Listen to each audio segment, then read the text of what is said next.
ओम नमः शिवाय माझ्या यूट्यूब फॅमिली. कसं आहात तुम्ही? ठीक असताल. मी पण मस्त आहे, मजेत आहे. हे बघा, मी आज आहे ना सकाळ सकाळ बाहेर आले, जरा काम होतं म्हणून, आणि बाहेर ना ब्लॉग करते. आवाज येतो का नाही माहीत नाही, कारण की गाड्यांचा इतका आवाज येतो ना. काय काय ना इतकं मुद्दाम करतात ना. आता हे रिक्षाला इतकं हळू येत होते आणि इतकं मी ब्लॉगिंग करते एवढं मोठ्याने असे हे करून जातात. कसं ना काय काय यांचं. ठीक आहे. हे बघा, हे मी माझ्या कामासाठी आले ते बाहेर. ते काम काय माहीत आता होईल पण नाही पण असं म्हणायचं. सकाळ सकाळी आले त्यासाठी, आणि आता बघूया काम होतं की बघा. जाऊन आले त्या कामासाठी म्हणाले ते. आता बघू, आता काय माहीत नाही आहे, म्हणून म्हटलं आता इथनंच आपलं ब्लॉगिंग सुरू करावं. आता चला. हे बघा, इथं आले असं रोडवरनंच करते. क्लिअरिटी येत नाही वाटतं. आता घरी चालले. आता काम झालं ते.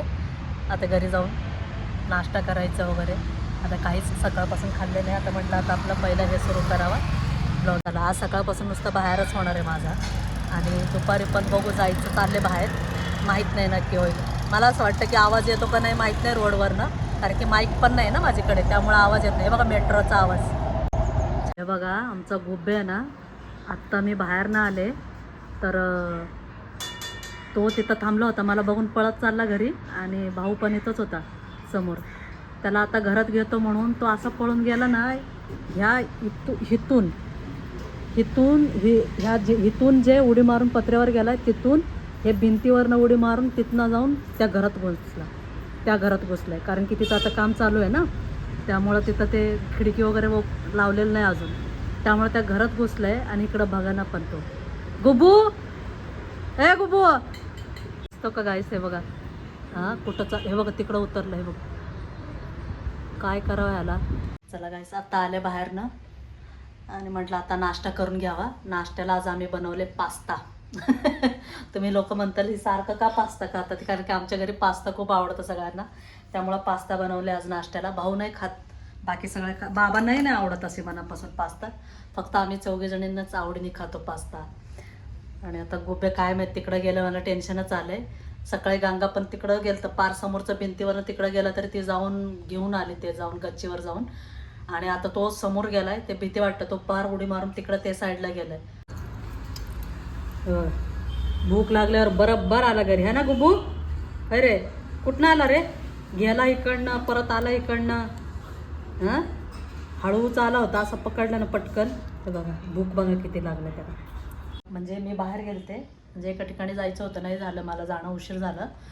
तिथंही महत्त्वाचं काम होतं म्हणून तिकडं झाले. ते पण जॉब हे करावं लागतं, त्यामुळं वेळेवर नाही यायला जमले.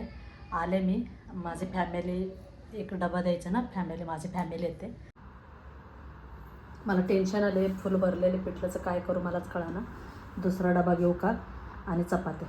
झालं पण माझा वेळ 1:15 वाजले, वेळेतच झालं माझं, म्हणजे त्यांच्या जेवणाचा टायमिंग झाला असणार आहे. त्यामुळे म्हटलं पटकन उरकावा आणि जावं म्हटलं. हे बघा गाईस, माझी बारकी बहिणीने काय केलं आज. मला म्हटली की दीदी, बारकी बहिणीनं मला फोन केली, म्हटली दीदी स्वयंपाक नको करू. म्हटलं का गं? तर म्हटले की मी बाहेरनं आणते. म्हटलं नको बाहेरनं, म्हटलं मी चपाती केलेले. मग ती म्हटली ठीक आहे, चपाती केलेली आहे ना, बाकीचं काही करू नको. म्हटलं का? तर म्हणते की नको, तो रोज रोज करून तोही दमत असेल म्हणे, मी पार्सल घेऊन येते. म्हटलं अगं नको, म्हटलं करते. तर म्हटले नाही नाही, तू पण कधी कंटाळत असेल, हे बघ म्हणे. म्हटलं अगं, तरी ती म्हटली नाही मी आणते भाजी. आणि पुलाव आणली, भाजी आणली, पुलाव आणली, रायता आणली, आणि काय एवढं काय लागत नाही. आणि थोडंसं सकाळचं पण वरण वगैरे आहेच आहे. म्हटलं आईला एखादा भाकरी टाकावं. काय तिने म्हणजे आहे बरं का, तिला खूप कदर असतो माझा, तिला कळतं, म्हणजे नाही काही दमत असं दे, नको करू म्हटले. मग मी पण काय केलंच नाही. आता म्हटलं हेच हे करा. हे बघा, हे पार्सल घेऊन आलं. आणि ह्याच्यातनं सुद्धा आमचं उरणार. आणि आमच्याकडे अशी नाही आहे, माझा भाऊसुद्धा असा नाही का, दुसरा पोरं कसं जेवतात वगैरे भरपूर, त्याचंही काही नाही. 2 चपाती, लिटरली एवढीशी भात. मध्ये मध्ये तर चपाती खातच नव्हता, नुसतं भातच खायचं. म्हणजे आमच्या घरी जेवणाचं बाबतीत म्हणायला गेलं ना, कोणीच असं हे नाही आहे. त्यामुळं थोडंसं ह्याच्यात पण भागून जातं आमचं, काय एवढं हे. तिला चहा प्यायचं, चहा ठेवते. आई बाबांशी बोलते फोनवर, म्हटलं आता चहा ठेवते तिला, मी पण पिते तिच्याबरोबर. आता बघू. हे बघा गाईस, भावाने आत्ता भाजी घेऊन आलाय, शेपूची भाजी आणलं आहे. आणि कांद्याचं पात आणले ते 2 गड्डे आणि हे 2 गड्डे. आणि आत्ता वाजले किती 11:15 वाजले. मला आता निवडायचे. आता हे मला माहिती आहे गाईस माझं म्हणजे कुठं जाणं होत नाही, काही होत नाही बाहेर वगैरे, त्यामुळं ब्लॉगिंग जरा बोर वाटत असेल. कुठंच जात नाही मी घर सोडून. हे बघा गाईस आत्ता निवडून झाले. ह्याच्यात हे ठेवले, शेपू निवडून ठेवले. हे बघा कांद्याचे पात असं साफ करून ठेवले. चला व्हिडिओ इथंच एंड करते. व्हिडिओ आवडला असेल तर लाईक, सबस्क्राईब, कमेंट करा. भेटूया नेक्स्ट ब्लॉगमध्ये. बाय गाईस.